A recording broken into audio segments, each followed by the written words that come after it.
नमस्कार दोस्तों, आज हम आप लोगों को प्रेजेंट कंटिन्यूअस टेंस का अनुवाद सिखाने जा रहे हैं। ठीक, पिछले वीडियो में हमने प्रेजेंट इंडेफिनिट टेंस आप लोगों को सिखा दिया था।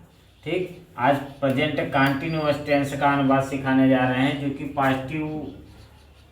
अब इसमें जो है हम पॉजिटिव का पहले सिखाएंगे। ठीक, पॉजिटिव सेंटेंस को हम अफर्मेटिव सेंटेंस भी कहते हैं, या इसे हिंदी में सकारात्मक वाक्य भी कहते हैं। अफर्मेटिव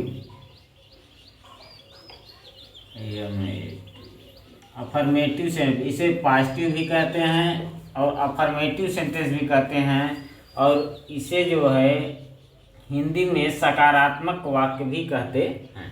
आप लोग जानते होंगे सकारात्मक वाक्य और नकारात्मक वाक्य और प्रश्नवाचक वाक्य होते हैं ना, तो 3 प्रकार से अनुवाद होते हैं। तो प्रेजेंट कंटिन्यूअस टेंस का पॉजिटिव सेंटेंस देखिए, इसकी पहचान क्या है।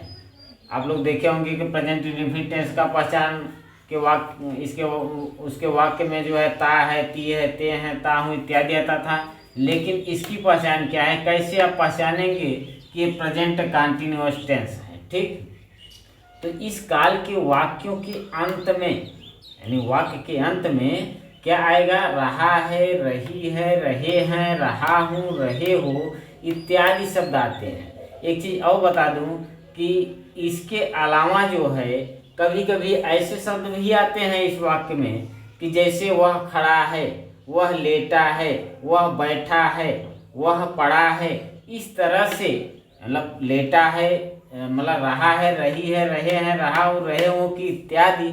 इसके अलावा भी जो है ऐसे शब्द आ सकते हैं जैसे कि वह लेटा है, बैठा है, खड़ा है, पड़ा है इत्यादि शब्द भी आ सकते हैं। ठीक, तो ऐसे भी शब्द अगर आएंगे फिर भी इसी रूल के आधार पर जो है उसका अनुवाद होगा। ठीक, तो अनुवाद के नियम की ओर चलते हैं। अनुवाद कैसे होगा, एकदम इजी है, कुछ भी सोचना नहीं है। बस ये ध्यान देना है कि इसमें कर्ता के अनुसार, यानी कर्ता मतलब वो एक वचन की है कि बहुवचन की है, उससे ज़्यादा इफेक्टेड नहीं पड़ता है। बस कर्ता हम देखेंगे, कर्ता के अनुसार है, हूँ, हो की अंग्रेजी इज, एम, आर का प्रयोग करके मुख्य क्रिया में ing जोड़ देते हैं बस।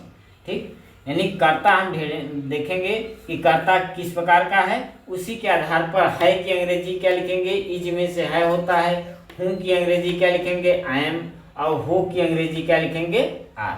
ठीक, है, हूँ, हो की इंग्लिश इसमें लिखी जाती है, प्रेजेंट इंडेफिनिट टेंस में नहीं लिखी जाती थी। ठीक, तो है अगर आएगा तो इज, हूँ आएगा तो एम, और हो आएगा तो आर।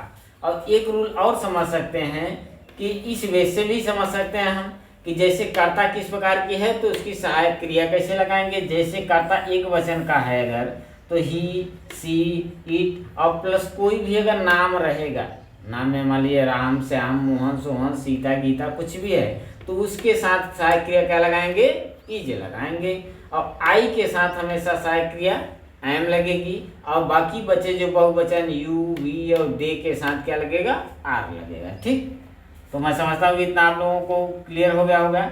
अब हम फार्मूले के बेस से अगर देखते हैं तो ऐसे भी आप समझ सकते हैं कि सर्वप्रथम हम कर्ता का अनुवाद करेंगे, फिर सहायक क्रिया, फिर मुख्य क्रिया में ing जोड़ेंगे। ठीक, और उसके बाद कर्म प्लस शेष।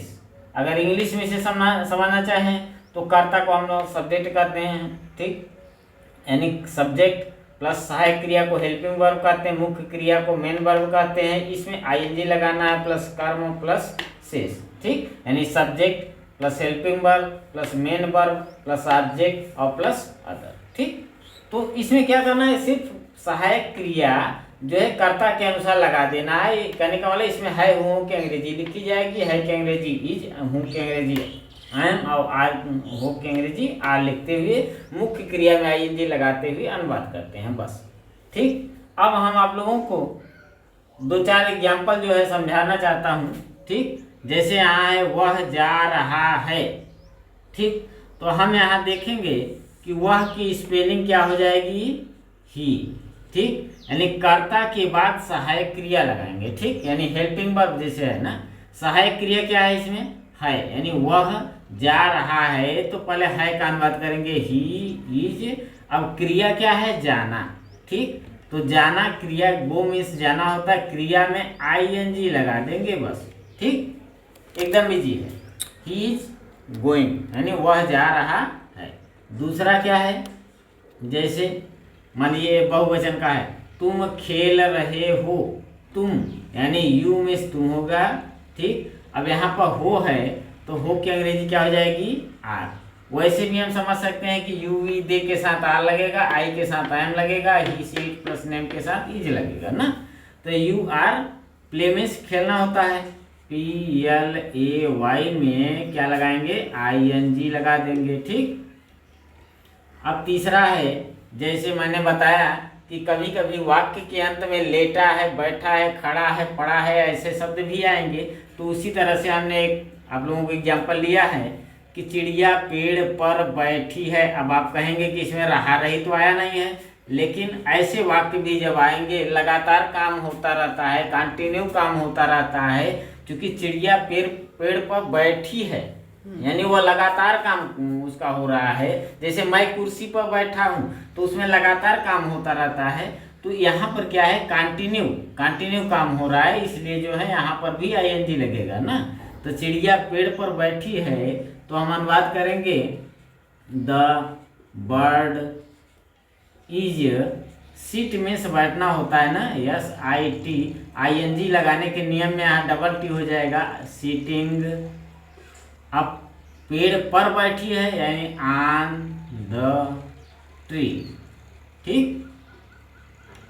आगे चलते हैं, जैसे मैं रामायण पढ़ रहा हूँ ना, तो मैं यानी आई के साथ हूँ है, तो हूँ की अंग्रेजी वैसे भी एम होती है, आई एम। कर्ता क्रिया क्या है, read, R E A D में आई एन जी लगा देंगे, रीडिंग, क्या पढ़ रहे हैं, रामायण। और इसके पहले जो है द लगेगा, क्यों, क्योंकि धार्मिक ग्रंथों के नाम के पहले भी द लगता है ना, तो द क्या हो जाएगा, रामायण, ठीक। अब आगे चलते हैं, जैसे बिल्ली दूध पी रही है तो क्या हो जाएगा, द कैट इज ड्रिंकिंग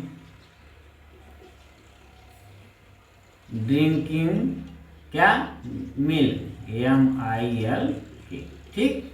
अब मुझे विश्वास है होगा कि शायद आप लोग इसको समझ गए होंगे।